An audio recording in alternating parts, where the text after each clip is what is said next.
જય શ્રી કૃષ્ણ. ઓમ નમો નારાયણ. જય શ્રી કૃષ્ણ મિત્રો. ચેનલમાં ફરી એકવાર તમારું હાર્દિક સ્વાગત કરું છું.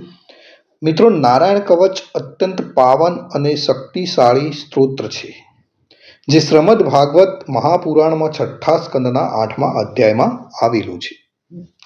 આ કવચનું પઠન આપની અંદર દૈવી શક્તિઓને જગાડે છે અને બધી જ બાજુઓથી આપણને રક્ષણ આપે છે. કવચ પાઠ કરતા પહેલા ભગવાન વિષ્ણુ, નારાયણ, શ્રી હરિ તેમજ સર્વ દેવોને વિશ્વ કલ્યાણ, વિશ્વ શાંતિ, આત્મશુદ્ધિ માટે આપણે પ્રાર્થના કરવી શ્રેયસ્કર ગણાય છે. તો આપણે આપણા પરિવાર માટે તેમજ વિશ્વના કલ્યાણ માટે શ્રી હરિને પ્રાર્થના કરીશું અને પછી જ આપણે સંપૂર્ણ નારાયણ કવચનો પાઠ કરીશું. પ્રાર્થના. હે પરમ નારાયણ, અનંત અનાદિ વાસુદેવ, હે જગતના ત્રાતા, ધર્મના રક્ષક, આજે હું આપની શરણ આવી ભય મુક્તિ, શાંતિ અને શુદ્ધિ માટે હું મારા મન, વાણી અને કર્મથી આપની આરાધના કરું છું. હે દયાના સાગર, અમારી ભૂલ ચૂકને માફ કરી અમારું રક્ષણ કરો. આજનો આ નારાયણ કવચનો પાઠ કેવળ મારા માટે નહીં, પણ સંસારના સર્વ જીવોના કલ્યાણ માટે, શાંતિ અને પરમ શ્રેય માટે હું કરું છું. હે હરિ, મારી આંતરિક અને બાહ્ય દુઃખોનો નાશ કરો, મને સતપથ પર ચલાવો અને મારું મન હંમેશા આપના ચરણોમાં અડગ રહે એવી કૃપા દ્રષ્ટિ કરો. ઓમ નમો નારાયણ. ઓમ નમો નારાયણ. તો મિત્રો, આપણે નારાયણ કવચનો આ પાઠ સંપૂર્ણ સાંભળીશું, તો જ એમાં જ કહેવામાં આવેલું ફળ કથન આપણે પ્રાપ્ત કરી શકીશું. તો મિત્રો, આપણે નારાયણ કવચ સાંભળતા પહેલા કોમેન્ટની અંદર જય શ્રી કૃષ્ણ લખીશું અને ત્યાર પછી આપણે સંપૂર્ણ નારાયણ કવચનો પાઠ સાંભળીશું. અને હા મિત્રો, સાંભળ્યા પછી તમારા ઘરમાં કોઈ વડીલ હોય કે બીજા મિત્રો હોય, એમની સાથે પણ આ નારાયણ કવચનો પાઠ જરૂરથી શેર કરીશું. તો ચાલો આપણે શરૂ કરીએ છીએ નારાયણ કવચ. શ્રીમદ ભાગવતના છઠ્ઠા સ્કંદના 8મા અધ્યાયમાં શ્રી નારાયણ કવચ ત્વષ્ટા ઋષિના પુત્ર વિશ્વરૂપ ઇન્દ્રને કહે છે. વિશ્વરૂપ કહે છે કે જ્યારે ભયનો સમય પાસે આવ્યો હોય ત્યારે મનુષ્ય હાથ પગ ધોઈ આચમન કરી ઉત્તર દિશા તરફ મુખ રાખી નારાયણ કવચનો પાઠ કરવો. જ્યારે ભય આવે ત્યારે શ્રી નારાયણ રૂપ નામનું બખ્તર ધારણ કરવું. તો નારાયણ કવચ શું છે? તો ગરુડની પીઠ પર ચરણ કમર ધારણ કરનારા 8 સિદ્ધિઓ વાળા, 8 બાહુઓ વાળા અને તે 8 બાહુઓ વિશે શંખ, ચક્ર, ઢાલ, ગદા, બાણ, ધનુષ, પાસ ને ધારણ કરનારા શ્રી હરિ મારી સર્વ પ્રકારે રક્ષા કરો. જળમાં મત્સ્ય અવતારધારી ભગવાન જલતંતુઓથી તથા વરુણના પાસથી મારી રક્ષા કરો. માયાથી બટુક બનેલા વામનજી સ્થળમાં મારી રક્ષા કરો. શ્રી વિશ્વરૂપ ત્રિવિક્રમ ભગવાન આકાશમાં મારી રક્ષા કરો, જેના અઠહાસ્યથી દિશાઓ ગાજી ઉઠી હતી અને ગર્ભિણીઓના ગર્ભ પડી ગયા હતા, તેવા નૃસિંહ ભગવાન દુર્ગ, વન અને યુદ્ધ ભૂમિમાં મારી રક્ષા કરો. પોતાની દાઢથી પાતાળમાંથી પૃથ્વીનો ઉદ્ધાર કરનાર ભગવાન યજ્ઞ મૂર્તિ વરાહ માર્ગમાં મારી રક્ષા કરો. પરશુરામ ભગવાન પર્વતોના શિખરોમાં મારી રક્ષા કરો અને ભરતના મોટા ભાઈ રામ તથા લક્ષ્મણ પ્રવાસમાં અમારી રક્ષા કરો. ઉગ્ર ધર્મ અને પ્રમાદથી નારાયણ ભગવાન મારી રક્ષા કરો અને નર ભગવાન ને યોગ ભ્રષ્ટ થતા યોગેશ્વર દત્તાત્રેય અમારી રક્ષા કરો. ત્રણેય ગુણોના સ્વામી ભગવાન કપિલ કર્મબંધનથી મારી રક્ષા કરો. સનંત કુમાર ભગવાન કામદેવથી મારી રક્ષા કરો. હયગ્રીહ ભગવાન રસ્તામાંથી જતા અને દેવોને પ્રણામ ન કરવા રૂપી અપરાધમાંથી મારી રક્ષા કરો. હે દેવર્ષિ શ્રેષ્ઠ મુનિ નારદ ભગવાન, ભગવાનની પૂજામાં જે કોઈ વિઘ્ન નડે તેનાથી મારી રક્ષા કરો.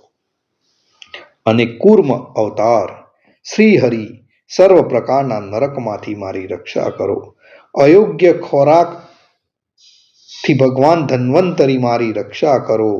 જીતેન્દ્રિય ભગવાન ઋષભદેવ કામ ક્રોધ આદિના ભયમાંથી મારી રક્ષા કરો.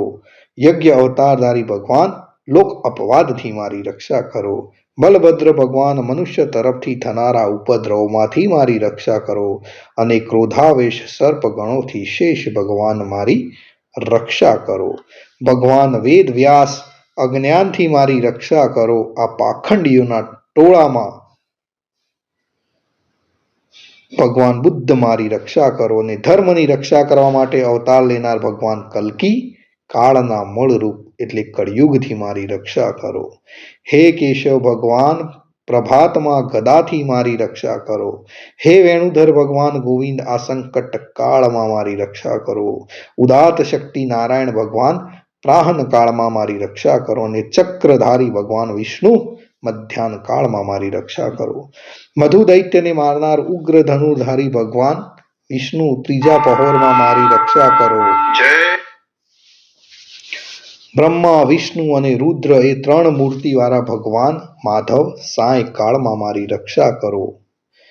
ઇન્દ્રિયોના સ્વામી ઋષિકેશ ભગવાન પ્રદોષ કાળમાં મારી રક્ષા કરો.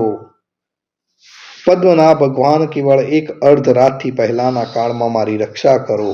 શ્રી વત્સસિંહધારી ભગવાન એવા ઈશ શ્રી વિષ્ણુ પાછલી રાતે મારી રક્ષા કરો. તલવારધારી ભગવાન જનાર્દન મળસકામાં મારી રક્ષા કરો. દામોદર ભગવાન સંપૂર્ણ સંધ્યાઓમાં મારી રક્ષા કરો. કાળ મૂર્તિ ભગવાન વિશ્વેશ્વર સૂર્યોદય પહેલાના કાળમાં મારી રક્ષા કરો. હે પ્રલય સમયના અગ્નિ જેવી તીક્ષ્ણ ધારવાળા ચક્ર વાયુવાળા અગ્નિથી જેમ સૂકું ઘાસ બળીને ભસ્મ થાય તેમ અમારી શત્રુ સેનાને ભસ્મ કરો. હે વ્રજના જેવા તીક્ષ્ણ સ્પર્શવાળા તણખાઓથી ભરેલી ગદા તમે ભગવાનને પ્રિય છો. તમે કુષ્માંડ યક્ષ રાક્ષસ ભૂત તથા ગ્રહોનો ભૂક્કો કરી નાખો તથા શત્રુઓના ચૂરે ચૂરા કરી નાખો. હે પંચજન્ય શંખરાજ શ્રી કૃષ્ણ ભગવાન તમને ફૂંકીને ભયંકર શબ્દ કરે છે અને તેનાથી શત્રુઓના હૃદય કંપે છે. હે પંચજન્ય શંખરાજ તમે રાક્ષસો પ્રમથો પ્રેતગણ માતૃકાગણ પિશાચ બ્રહ્મ રાક્ષસ તથા બીજા ઘોર દ્રષ્ટિવાળાઓને નસાડી મૂકો. હે તીક્ષ્ણ ધારવાળી તલવાર તમે ભગવાનના હસ્ત દ્વારા પ્રેરાઈને મારા શત્રુઓના સૈન્યને કાપી નાખો. હે સેંકડો ચંદ્ર જેવા મંડળ સમાન ઢાલ તમે શત્રુઓની આંખોને ઢાંકી દો તથા પાપી દ્રદરવાળાઓની પાપ દ્રષ્ટિને હરી લો. અમને ગ્રહોથી આ કેતુઓથી મનુષ્યોથી સર્પોથી દાઢવાળા પ્રાણીઓથી તથા પાપોથી જે ભય થાય છે તે સૌ તથા જેઓ અમારા સુખમાં વિઘ્ન કરનારા છે તે સર્વે ભયો ભગવાનના નામ રૂપ અસ્ત્રના કીર્તનથી જ નાશ પામો. વૈદિક સ્તોત્રોથી સ્તુતિ કરાયેલા વેદમય તથા સમર્થ ગરુડ ભગવાન સર્વ સંકટોમાં મારી રક્ષા કરો તથા વિશ્વસેન ભગવાન પણ પોતાના નામો લેવા વડે સર્વ સંકટોમાંથી મારી રક્ષા કરો. શ્રી હરિના નામ રૂપ વાહન આયુધો સર્વ દુઃખોમાંથી અમારી રક્ષા કરો. ભગવાનના મુખ્ય પાર્ષદો અમારી બુદ્ધિ ઇન્દ્રિય મન તથા પ્રાણની રક્ષા કરો. આ સાકાર નિરાકાર જે કંઈ જગત છે સર્વ ભગવાનનું જ સ્વરૂપ છે. આ સત્યથી મારા સર્વ ઉપદ્રવો નાશ પામો. અભેદ દ્રષ્ટિવાળા મનુષ્યોને ભગવાન પોતે ભેદ રહિત જોવામાં આવે છે તો પણ પોતાની માયાથી આભૂષણો આયુધો તથા ચિહ્ન નામની શક્તિઓને ધારણ કરે છે. તે સત્ય પ્રમાણ વડે જ સર્વજ્ઞ તથા સર્વવ્યાપક ભગવાન શ્રી હરિ સર્વ પ્રકારના રૂપો વડે સર્વદા અમારી રક્ષા કરો. શ્રી નૃસિંહ નામના ઉચ્ચારણથી જ જળ વાયુ અગ્નિ આદિનો પ્રભાવ પોતાના તેજથી દૂર કર્યો છે તેવા લોકના ભયને દૂર કરનાર ભગવાન ઋષિ સર્વત્ર ચારો તરફ અમારી રક્ષા કરો. મિત્રો, જો આપણે નિત્ય નારાયણ કવચનો પાઠ કરીએ છીએ તો શું ફળ મળે? વિશ્વરૂપ કહે છે કે હે ઇન્દ્ર, આ નારાયણ કવચ તમારી આગળ કહ્યું જે ધારણ કરવાથી તમે શ્રમ વિના અસુરોના અધિપતિઓને જીતશો. આ નારાયણ કવચને ધારણ કરનારો મનુષ્ય નેત્રથી જેના તરફ જુએ છે, પગથી જેને અડકે છે તો એ તુરત જ બધા જ ભયોમાંથી છૂટે છે.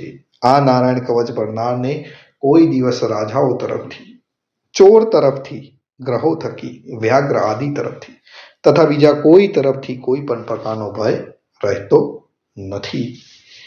તો મિત્રો, આ હતું નારાયણ કવચ. ભગવાન સર્વનું રક્ષણ કરે એવી જ મારી પ્રાર્થના. મિત્રો, કોમેન્ટની અંદર જય શ્રી કૃષ્ણ લખવાનું ભૂલશો નહીં. જય શ્રી કૃષ્ણ.